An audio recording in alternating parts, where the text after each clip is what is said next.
नमस्कार, आप सभी का बहुत बहुत स्वागत है दोस्तों। घर बनाने से पहले आपको यह जानकारी जरूर से जरूर होनी चाहिए कि फाउंडेशन से लेकर कॉलम तक कितने एमएम की स्टील यानी कि सरिये का उपयोग करना चाहिए। तो चलिए एक एक करके देखते हैं कि घर के फाउंडेशन में कितने एमएम का सरिया लगाना है, प्लिंथ बीम में कितने एमएम का लगाना है, यदि आप कॉलम बना रहे हैं तो कॉलम में कितने एमएम का सरिया उपयोग करना है, यदि आप स्टेयरकेस यानी कि सीढ़ी बना रहे हैं तो सीढ़ी में कितने एमएम की सरिया लगानी है, और यदि आप स्लैब बना रहे हैं तो स्लैब में कितने एमएम की सरिया लगानी है, और यदि आप स्लैब बीम बना रहे हैं तो स्लैब बीम में कितने एमएम की सरिया लगानी है। एक एक करके फुल इंफॉर्मेशन आप सभी से शेयर करेंगे और इसके साथ साथ आपको सरिये का टाइप भी बताएंगे कि भाई प्रेजेंट टाइम में सबसे बेस्ट सरिये का टाइप कौन सा है। तो सबसे पहले यदि हम घर के फाउंडेशन की बात करें तो आप देख सकते हैं कि घर का फाउंडेशन कुछ इस तरीके से बनाया जाता है और फाउंडेशन में हमेशा 10 एमएम यानी कि 3 सूता की सरिये का उपयोग किया जाता है।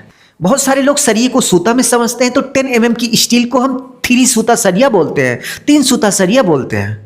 और यदि हम स्टील के टाइप की बात करें तो सरिये पर इस तरीके से आप देख सकते हैं कि 500 या फिर 550 लिखा होना चाहिए, क्योंकि सरिये पर यदि 500 लिखा है या इस तरीके से 550 लिखा है तो ये सरिये की मजबूती को दर्शाता है। नेक्स्ट स्टेप की बात करें तो आप देख सकते हैं कि घर का प्लिंथ बीम बनाते समय कुछ इस तरीके से सरिया लगाया जाता है और प्लिंथ बीम में हमेशा 12 एमएम यानी कि 12 एमएम की सरिये का उपयोग करना चाहिए। यदि हम 12 एमएम यानी कि 12 एमएम सरिये को सूता में समझे तो भाई 12 एमएम की सरिये को हम 4 सूता सरिया बोलते हैं। और सरिये के टाइप की बात करें तो आप देख सकते हैं कि सरिये पर कुछ इस तरीके से 500 या फिर 550 लिखा होना चाहिए। और इसके साथ साथ यदि हम स्टेयरकेस की बात करें यानी कि सीढ़ी की बात करें तो सीढ़ी में आप देख सकते हैं कि कुछ इस तरीके से सरिया लगाई जाती है और सीढ़ी में स्टील लगाते समय आप 10 एमएम या फिर 12 एमएम दोनों में से किसी भी स्टील का उपयोग कर सकते हैं, बट सबसे बेस्ट यही होगा कि आप 12 एमएम की स्टील का उपयोग करिए और स्टील का जो टाइप हो इस तरीके से 550 या फिर 500 वाला हो।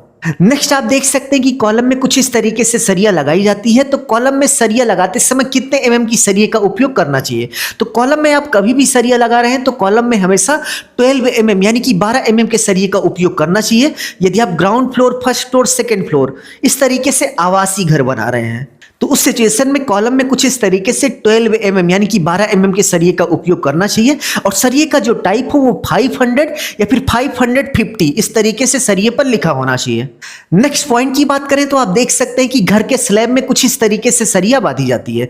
तो घर के स्लैब में जो सरिया बांधी जाती है ये 10 एमएम की होती है, जिसको हम 3 सूता सरिया बोलते हैं। और इसके साथ साथ इसके यदि हम टाइप की बात करें तो 500 या फिर इस तरीके से 550 सरिये पर लिखा होना चाहिए। यह सरिये की मजबूती को बताता है। नेक्स्ट आप देख सकते हैं कि स्लैब बीम में कुछ इस तरीके से सरिया लगाई जाती है और यदि हम इसके एमएम की बात करें तो स्लैब बीम में हमेशा 12 एमएम यानी कि 12 एमएम की सरिये का उपयोग करना चाहिए और इसके साथ साथ सरिये का जो टाइप हो वो 500 या फिर 550 होना चाहिए।